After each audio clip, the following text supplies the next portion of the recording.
भारत 200 वर्षों की गुलामी के बाद सन 1947 में आज़ाद हुआ। राष्ट्र निर्माण में आर्थिक प्रणाली का चयन महत्वपूर्ण निर्णय था।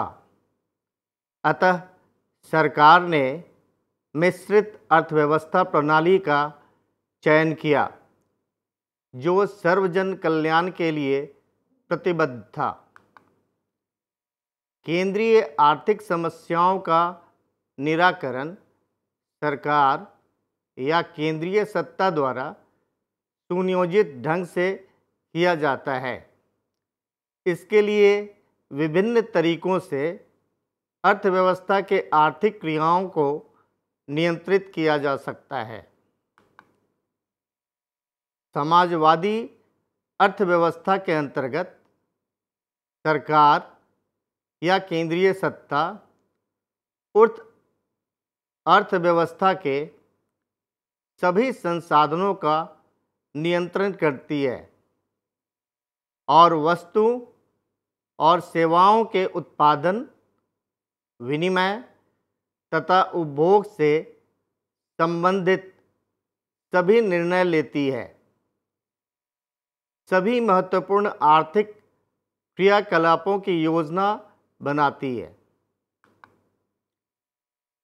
समाजवादी अर्थव्यवस्था के अंतर्गत सरकार या केंद्रीय सत्ता इस अर्थव्यवस्था के सभी संसाधनों का नियंत्रण करती है और वस्तुओं और सेवाओं के उत्पादन, विनिमय तथा उपभोग से संबंधित सभी निर्णय लेती है।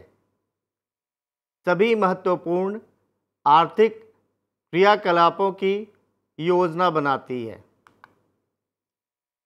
बाजार अर्थव्यवस्था में सभी आर्थिक क्रियाओं का निराकरण बाजार में मांग एवं पूर्ति के आधार पर होता है।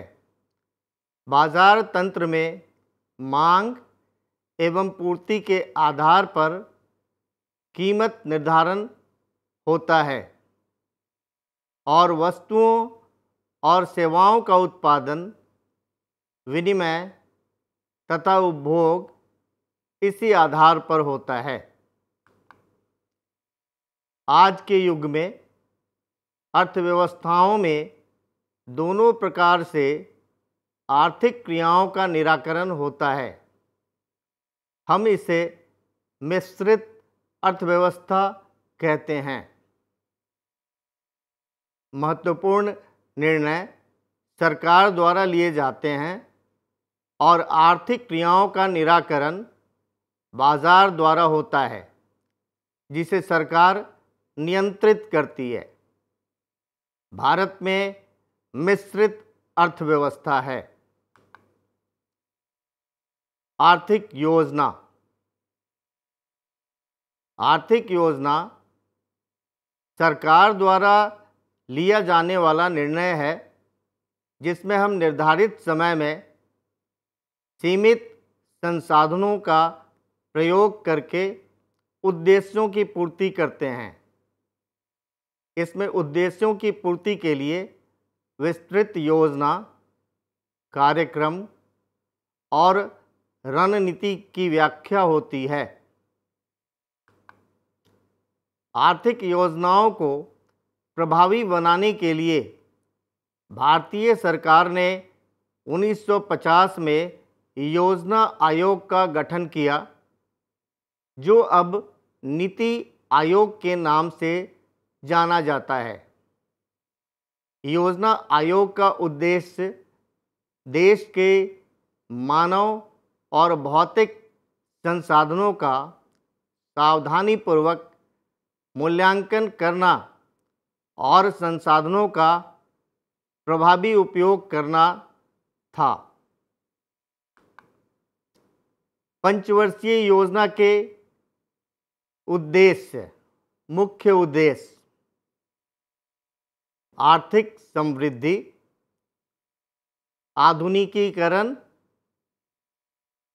आत्मनिर्भरता, समानता, आर्थिक समृद्धि। आर्थिक विकास का तात्पर्य है कि देश के भीतर वस्तुओं और सेवाओं के उत्पादन क्षमता में वृद्धि। विकास का मतलब उत्पादक पूंजी का विस्तृत भंडार अथवा परिवहन और बैंकिंग जैसी सेवाओं का बड़ा आकार अथवा उत्पादक पूंजी और सेवाओं की दक्षता में वृद्धि।